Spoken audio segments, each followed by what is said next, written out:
So here we are on the boat, and the dinghy, we've slid it in through the transom door. The problem with that is you can't use the transom door, you can't rig the pot puller on this side. It's just basically is in the way, so it's not a very good solution. Also, some people have suggested laying it down on the deck and propping it up over the motor, and that also works, but again, you know, you can't troll for salmon if you're doing that, and it gets in the way of opening the door here. You know, if the boat is sort of ramped in here, you can't open the door easily. Basically, it's just awkward to have the boat, the dinghy, on the Ranger Tug in any position that involves the deck. And if you use the factory rack, goes over the motor, it's a beautiful rack, and it's got a lot of advantages, but it blocks the view to the aft. You can't fish very easily. Trolling with the downrigger's awkward. You can't check the engine oil without deploying the dinghy. It's just not a perfect solution either. Maybe there isn't one, but we're going to try to come up with a better. The objectives for the dinghy rack are quick deployment, unobstructed view aft, unobstructed trolling and crabbing, and we don't want it blocking the solar panels. We'd like easy access for engine oil checking without deploying the dinghy, lightweight, and we'd like it to be easily removable. So to build this dinghy rack, I will be using galvanized conduit, nominally 1 inch in diameter. It's called EMT 1.0, and I will be bending it with this Klein bender.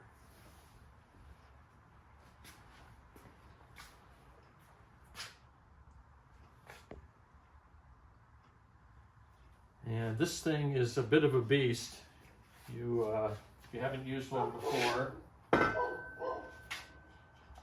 put the tubing in like this,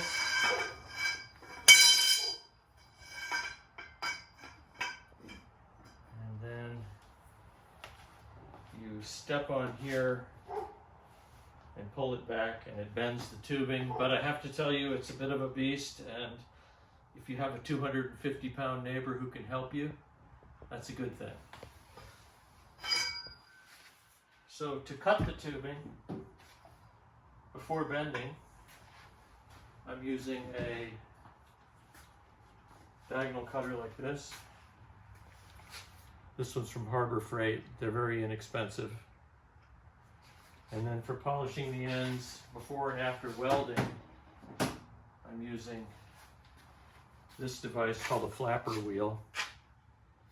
It's got little flappers in them, and it grinds pretty quickly and does a nice job.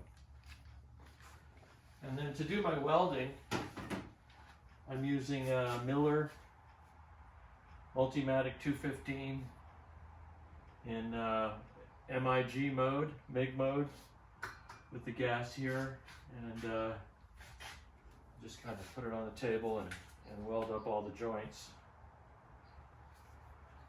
It's not too hard to do. Thin wall tubing is a little hard for me to weld still because I'm new at it, and you can get burn throughs if you're not careful, but with a little work you can get it done. So here's the completed dinghy rack. This is the part for the aft section of the dinghy. This will mount onto the boat, and then the dinghy will rest in here, and then these two screw eyes here, which are welded in, will be used for a rope that goes across the stern of the boat to hold it in. And then these eyes here will be used to make sure that the rack stays down into the sockets on the Ranger Tug, especially in the event of high speeds, winds, and rough water. The other piece of the dinghy rack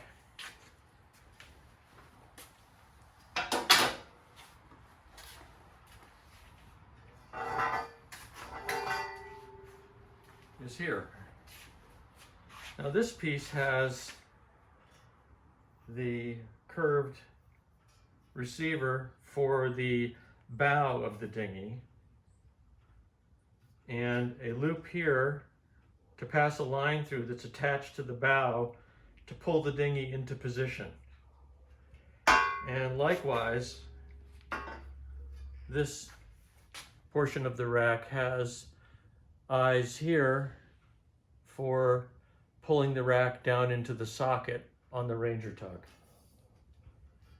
The only thing left to do now is mount this on the tug and put the dinghy in position.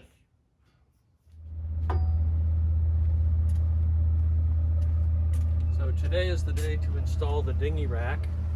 We're going to put it up on the Ranger Tug and then mount the dinghy in it and see how it all works. The way this is designed, there's a dinghy rack piece for each side of the boat, and I'm using rod holders here and aft here to hold the dinghy rack. And all I have to do is drop it in like so, and then I'll come back eventually and use the screw eye to make sure that the dinghy rack does not pop out of these rod holders if it gets choppy.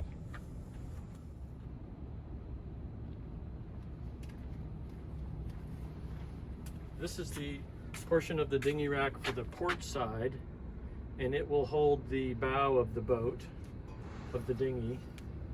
It will be like this on the port side. So I'm going to go put that on and then come back and show you it installed. This is the port side that holds the bow of the dinghy, and I'm just putting this into place now. Here's the final installation of the dinghy. You can see that it's in the pocket in the bow region, secured by a rope going down to a cleat on the deck. And then if we walk around to the stern,